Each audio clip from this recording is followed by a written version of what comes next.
बिस्मिल्लाहिर्रहमानिर्रहीम। अस्सलाम वालेकुम नाज़रीन, मैं हूं फरासत सलीम और आप देख रहे हैं आप सबका अपना यूट्यूब चैनल। उम्मीद करता हूं कि आप जहां भी होंगे खैर व आफियत से होंगे। अल्लाहुम्मा सल्लि अला सय्यदिना व मौलाना मुहम्मद व आलिहि व अस्हाबिहि व बारिक वसल्लम।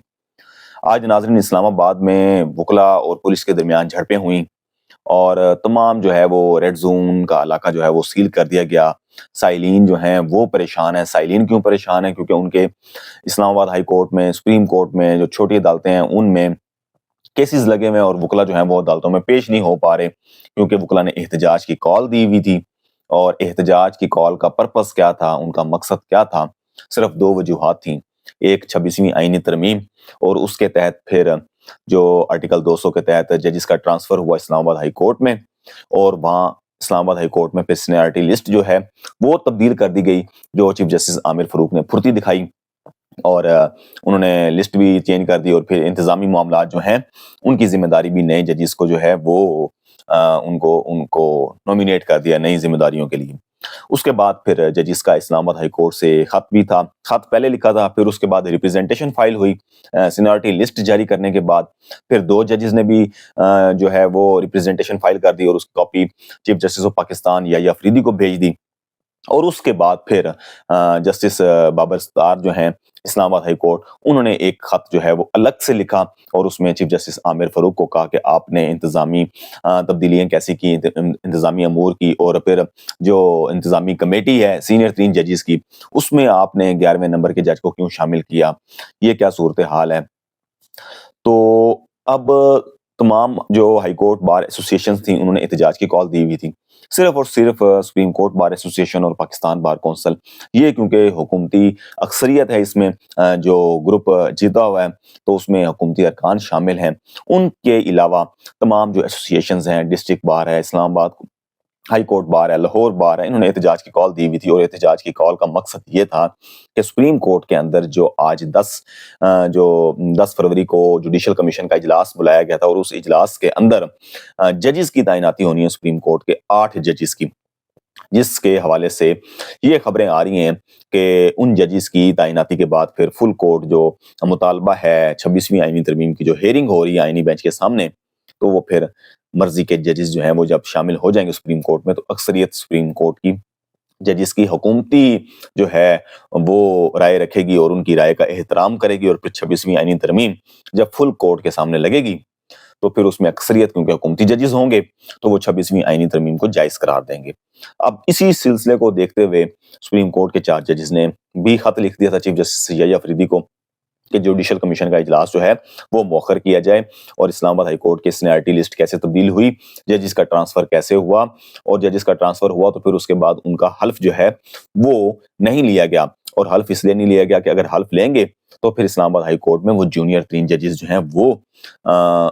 जाने जाएंगे। लेकिन क्योंकि जस्टिस सरफराज डोगर के हवाले से खबरें ये चल रही हैं, जो कोर्ट रिपोर्टर्स हैं, या समझा भी जा रहा है और लग भी ऐसा रहा है कि उनको chief justice of Islamabad high court बनाया जाएगा जब आमिर फारूक जो हैं सुप्रीम कोर्ट चले जाएंगे, क्योंकि टोटल 8 जजेस की तैनाती होनी है मुख्तलिफ हाई कोर्ट से। जो हैं वो 5-5 जजेस जाने हैं और इस्लामाबाद हाई कोर्ट से 3 से 4 जजेस जो हैं उनके नाम जाएंगे। और उन 4 नामों में से अब एक नाम तो जस्टिस सरफराज डोगर जो लाहौर हाई कोर्ट से गए हैं हाल ही में, उनका नाम भी शामिल होगा, लेकिन उनको सुप्रीम कोर्ट नहीं लेके जाएंगे, क्योंकि सुप्रीम कोर्ट तो सिर्फ और सिर्फ जो जाएंगे वो चीफ जस्टिस आमिर फारूक जाएंगे, क्योंकि उन्होंने इतनी खिदमात सर अंजाम दी हैं, तो अब उनको कुछ ना कुछ रिवार्ड तो देना है। दूसरा, जस्टिस सरफराज डोगर को क्यों नहीं लेके जाएंगे? उसकी वजह ये कि उनको जितनी कोशिशों से लेकर आए हैं और जितनी अब मेहरबानी की है कि बगैर हल्फ के उन्हें जो है वो सीनियर 3 जज जो है उन्हें बना दिया गया, उन्हें नॉमिनेट कर दिया गया, तो justice Mohsin Akhtar Kiani chief justice Islamabad high court ना बन सकें, सिर्फ उनका रास्ता रोकने के लिए जस्टिस सरफराज डोगर को लाहौर हाई कोर्ट से इस्लामाबाद हाई कोर्ट लाया गया। तो अब उनका नाम तो चला जाएगा जुडिशल कमीशन के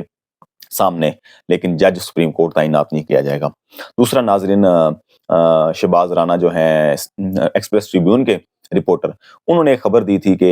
आईएमएफ का जो वफ्द आया हुआ है वो अब इस दफा जो है 1-2 दिन के अंदर अंदर जो 26वीं आईनी तरमीम पास हुई है اس حوالے سے بھی وہ بریفنگ لے گا اور اس کے بعد جوڈیشل کمیشن کے ارکان سے بھی ملے گا کہ پاکستان کے اندر ججز کی تعیناتیاں جو ہو رہی ہیں یہ کس طریقے سے ہو رہی ہیں، یہ معاملات کس طرف جا رہے ہیں، 26ویں آئینی ترمیم جو ہے وہ کن حالات کے اندر پاکستان کے اندر پاس کروائی گئی ہے۔ تو اب یہ پہلی دفعہ پاکستان کی تاریخ میں ہو رہا ہے کہ آئی ایم ایف جو ہے وہ دیگر قانون سازیوں کے حوالے سے تو بات چیت کرتا ہے، بریفنگ لیتا ہے، لیکن قانون سازی لیگل سائیڈ پر کبھی جو ہے وہ نہیں گیا۔ لیکن یہ جو وفد آیا ہے یہ وہ وفد نہیں ہے کہ جو آگے اپنی جو ہے وہ کہے گا اتنا ٹیکس کلیکٹ کیا ہے، اتنے ٹارگٹ اچیو کیے ہیں، اتنے ٹارگٹ اچیو نہیں کر سکے تو اب جو ہے وہ پھر جا کے اپنی رپورٹ دے گا اور پھر دوسرا اس کے بعد وفد آئے گا۔ یہ ڈیلیگیشن جو آیا ہے آئی ایم ایف کا وہ صرف لیگل جو ہے وہ چیزیں دیکھنے آیا ہے، اور پاکستان کے اندر جو ججز کی تعیناتیاں ہو رہی ہیں، ججز کے ٹرانسفر حال ہی میں ہوئے ہیں، اس حوالے سے جو ہے وہ رپورٹ طلب کرے گا، بریفنگ لے گا اور اس کے بعد جا کے وہ پھر اپنی رپورٹ آئی ایم ایف کو جا کے ان کو دیں گے کہ یہ پاکستان کے اندر حالات ہیں۔ اب دیکھتے ہیں کہ جوڈیشل کمیشن اجلاس کے اندر آج 8 ججز کی تعیناتی ہوتی ہے یا نہیں ہوتی۔ مجھے پوری امید ہے کہ ججز کی تعیناتی ہو جائے گی اور احتجاج جو وکلا کا ہے وہ بڑھے گا، اور ایک دن آئے گا کہ جب 26ویں آئینی ترمیم ریورس ہوگی اور ان ججز کا جو اب 26ویں آئینی ترمیم کے بعد جتنی ہائی کورٹس کے اندر ججز لگے ہیں ان کا مستقبل ویسا ہی ہوگا جیسا مشرف دور کے اندر پی سی او ججز کا تھا، کہ جیسے وہ کل عدم ہوئی سپریم کورٹ سے غیر آئینی قرار دیا گیا تو پھر تمام کے تمام ججز جو ہیں وہ فارغ ہو گئے، ان کا جو ہے وہ سمجھ لیں کہ ان کا کوئی مستقبل نہیں تھا۔ تو یہ جو بدقسمتی کے ساتھ اب ججز بھرتی کیے جا رہے ہیں سمجھ لیں، تو ان کا بھی یہی حال ہوگا، اور جو سپریم کورٹ کے اندر ججز جائیں گے ان کا بھی یہی حال ہوگا۔ لیکن دیکھتے ہیں کہ یہ ججز کتنا عرصہ جو ہے وہ اپنا ٹائم جو ہے وہ عدالتوں کے اندر، سپریم کورٹ میں، اسلام آباد ہائی کورٹ میں، لاہور ہائی کورٹ میں، سندھ ہائی کورٹ میں، بلوچستان ہائی کورٹ میں، پشاور ہائی کورٹ میں کتنا وقت جو ہے وہ صرف کرتے ہیں، کتنا ٹائم گزارتے ہیں۔ اور لگ ایسا رہا ہے کہ حکومت جو ہے وہ سنجیدہ ہے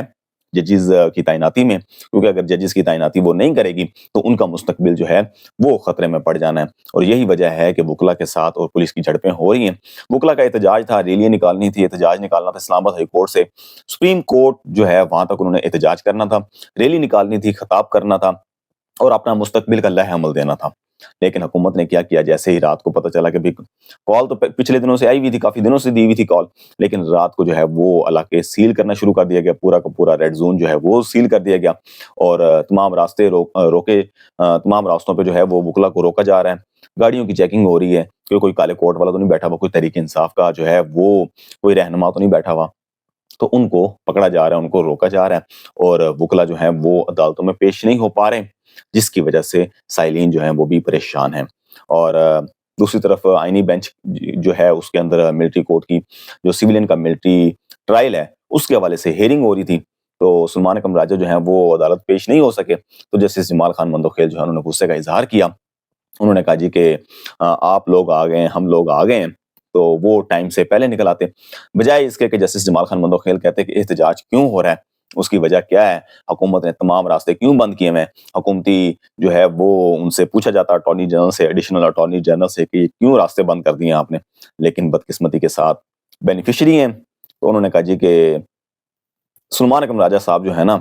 وہ پہلے نکل آتے، انہیں پتا تھا احتجاج ہو رہا ہے تو وہ وقت سے پہلے گھر سے باہر نکلتے، اور دوسری طرف انہوں نے یہ کہا جی کہ انہیں کیوں اس طرح کا سوچنا، کیونکہ عوام تو جیلوں میں سڑ رہے ہیں، یہ چاہتے ہیں کہ جیلوں میں وہ بند رہیں، جو سیولین کا جن کا ملٹری ٹرائل ہوا ان کے حوالے سے انہوں نے بات کی، لیکن بدقسمتی کے وہ حکومت سے پوچھنے کے بجائے انہوں نے اپنا غصہ جو ہے وہ سلمان اکرم راجہ کے اوپر نکالا۔